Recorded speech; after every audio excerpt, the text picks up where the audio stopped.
يا الله يا الله.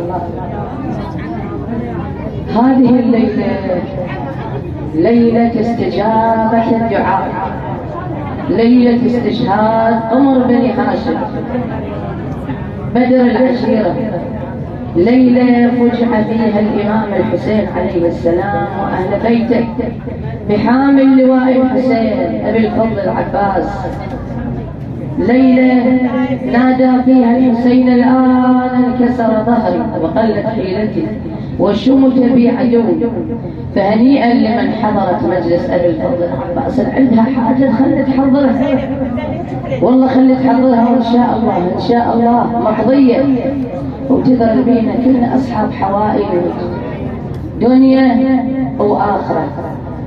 صلى الله عليك يا مولاي وابن مولاي يا أبا عبد الله الحسين، يا من نحرك منحور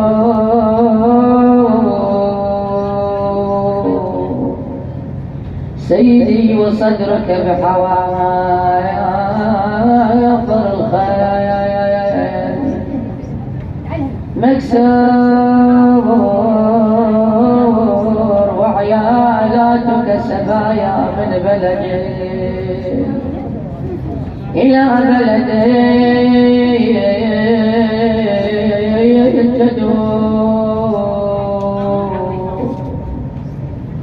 حرة قلبي يصرت حسينا ظمآن قد قضى بجنب الفرات وأجده أم المصاب زينب تحث التراب بكفها وتعود وتقول يا جداي يا خير الورى هذا حسينك بالدماء مغسل، لو تنظر إليه طريحا عاريا تغدو عليه العاديات وتقبل، هذا وزين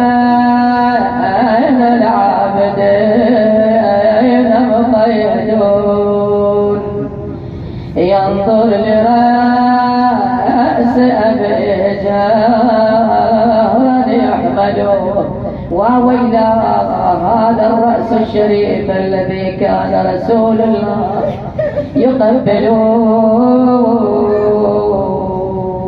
نرجع إلى مصيبة إمامنا العباس. كان إمامنا الحسين عليه السلام واقف ينظر إلى الشهداء، علي الأكبر والقاسم وعبد الله بن مسلم من أهل بيته وأنصاره وأصحابه مطرحون على التراب.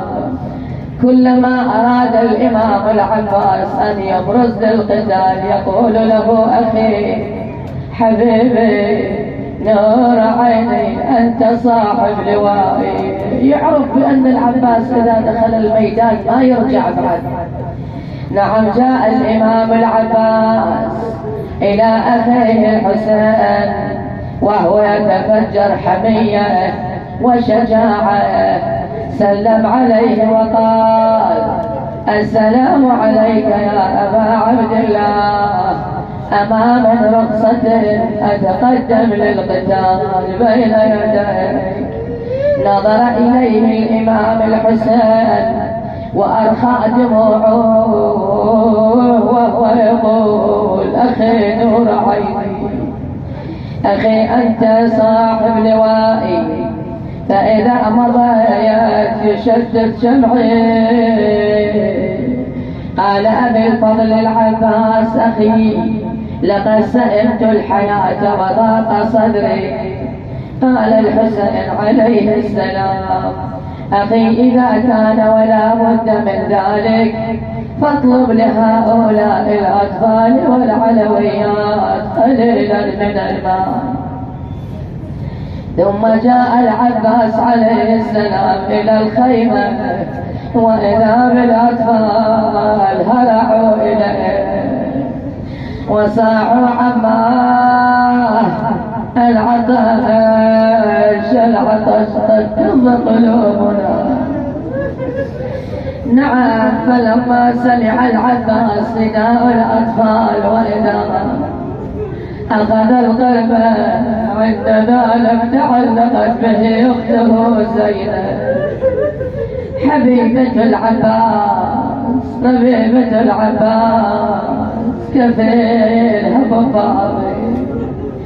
نعم تعلقت به قبل خروجه من المخيم وهي تنادي خويا خويا خويا خويا الوداع يا ابن أم.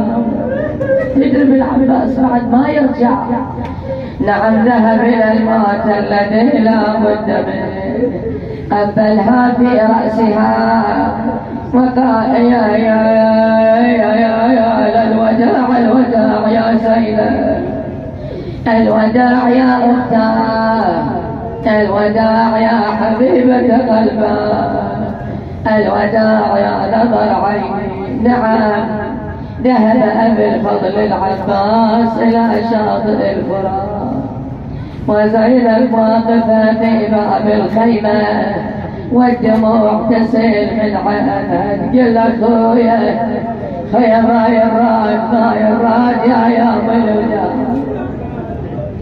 خويا ما يراد يا ملودا اسم الله عليكم وانتم اسمع. خويا نامت القاع نامت القاع اسم الله عليكم نامت القاع.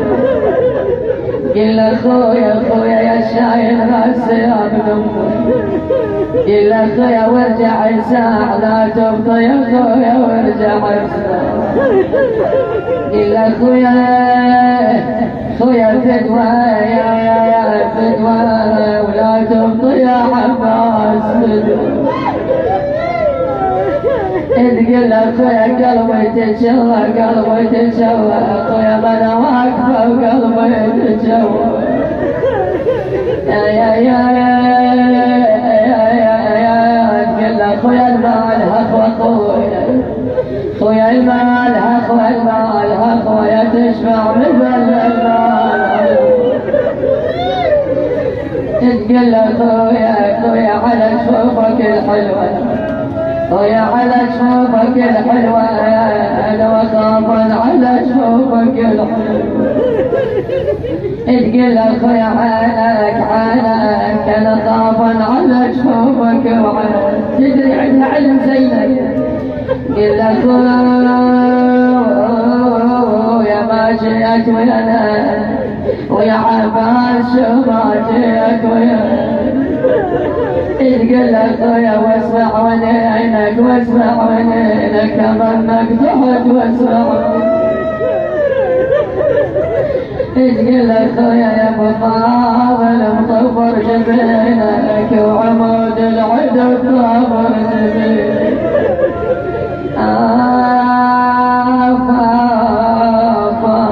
تقول خويا مطفر الراس خويا مطفر الراس ظنك تحت مطفر الراس. قل خويا عباس من فدوى رحت لك خويا عباس. تقول يا ابن امي يا خويا بينها ناس خويا بينها ناس ولا تخليني بينها. تقول خويا ينقاس يا وعصيان باكر صدري.